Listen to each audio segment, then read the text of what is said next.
Welcome everyone to another edition of Spartan Kitchen. Today we're very lucky to have Mac. Mac? How are you, sir? Then today we're making a unique dessert. First up, our ingredients. We're gonna use our organic chia seeds from Peru.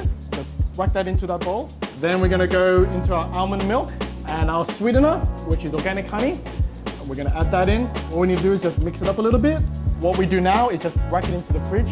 And now we're gonna go into our step 2, which is making our chocolate mousse. Awesome. First step, let's open our tofu here. So once you squeeze all the excess moisture out, we put it into our blender. Now we add organic chocolate powder. So add that in. So we're adding this. And then of course, protein powder. We have cinnamon, touch of sea salt just to enhance the chocolate. A little bit of our organic honey, and then we'll start blending. I think we're done. Yeah? I think we're done. Okay.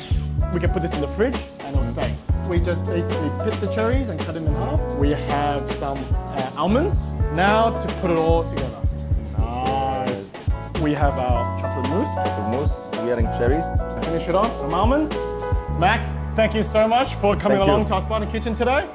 Cheers to our dessert. Cheers. Aru. Aru.